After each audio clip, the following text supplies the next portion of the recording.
What if one wrong word, one wrong glance, or even silence could cost you everything? In the Viking Age, law was not about fairness, it was about power, about control, and above all, about fear. The Viking world was a brutal one. Warriors who set sail across oceans were also men who ruled their homes with iron fists. Justice was swift, cruel, and unforgettable. To break the law was not just to invite punishment, it was to risk your life, your honor, and sometimes even your soul. Tonight, we step into the shadows of the Viking world. We will see the punishments that turned villages silent, that made children hide behind their mothers, and that left even hardened warriors trembling. Not every punishment began with blood, some began with silver. For small crimes, theft, broken promises, or disputes, fines were common. Pay in silver, cattle, or goods, and the matter might end. But failure to pay meant shame and punishment. The most feared? Outlawry. To be outlawed was worse than death. You were cast out of the community. No food, no fire, no shelter. Anyone could kill you, and no one could protect you. Even family members were forbidden to help. Outlaws wandered forests, starving, waiting for wolves, or worse, for the blades of former friends. Then came humiliation punishments. Women accused of gossip or sorcery might have their heads shaved, their dignity stripped. Thieves could be branded with hot iron, forever marked as criminals. Imagine a village square where a man screams as iron sears into his skin, not just pain, but eternal shame. Viking punishments were not meant to be private. They were theater, a warning for all. One method was binding. A thief might be tied to a post in winter, stripped of clothing, left for the freezing winds to gnaw his flesh. If he survived, his body was crippled. If not, he became another cautionary tale. Another was mutilation. A liar's tongue might be cut, a thief's hand severed. A woman accused of adultery could be drowned in a bog, her body left to rot in the marshes as a warning. Others might be stoned by the very villagers who once greeted them as neighbors. And then came flogging. Strips of skin torn away by whips, sometimes with hooks or bone fragments attached, designed to shred flesh. The screams of the punished mingled with the jeers of the crowd. It wasn't just punishment, it was entertainment. For serious crimes, the punishments grew darker. Vikings believed pain could purify, and torture was the path to purification.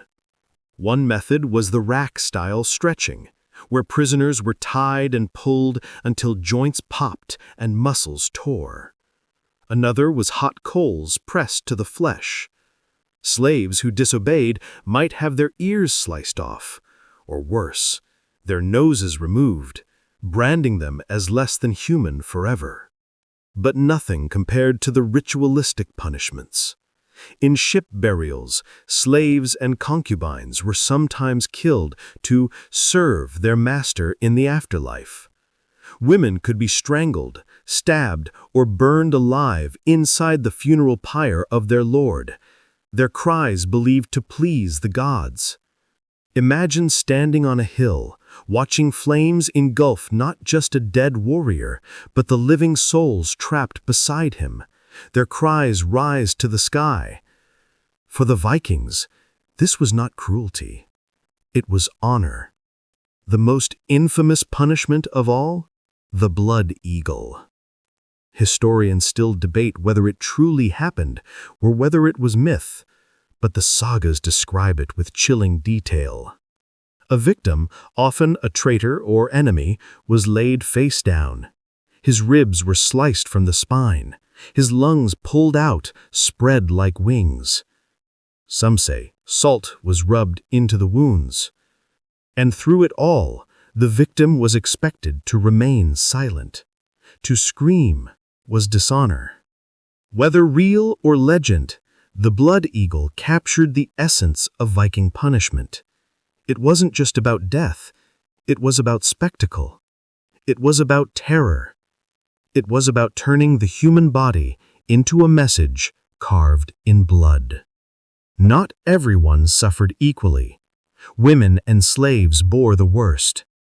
A woman accused of infidelity could be drowned in a bog, her body left to rot in the marshes as a warning. Others might be stoned by the very villagers who once greeted them as neighbors. Slaves faced punishments reserved only for them. Their masters held absolute power, branding, mutilation, even execution at a whim. A disobedient slave could be tied to stakes and left for wolves, or forced to fight to the death for amusement. The Viking world was one where freedom and slavery coexisted uneasily, and punishment was a cruel reminder of the hierarchy. The strong ruled, the weak suffered. Why such brutality? Because punishment was more than justice. It was control.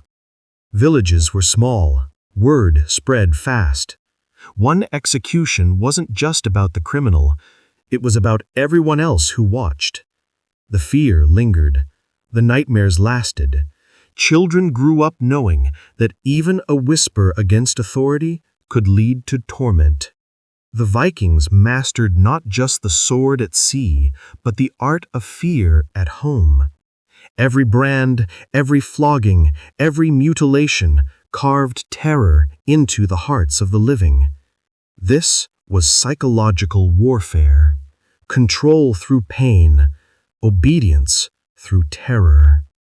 Today we remember the Vikings as explorers, warriors, conquerors. But behind the legends of long ships and axes lies a truth much darker. They were not just raiders of foreign lands, they were raiders of their own people's bodies and souls. Their punishments were as brutal as their battles, as cruel as their raids. So the next time you hear of Viking glory, remember this. One mistake could cost you your freedom. One word could cost you your tongue. And one act of betrayal could see your ribs spread wide, your lungs turned into wings. The Viking Age was not just an age of conquest, it was an age of fear. And fear was the sharpest weapon of all.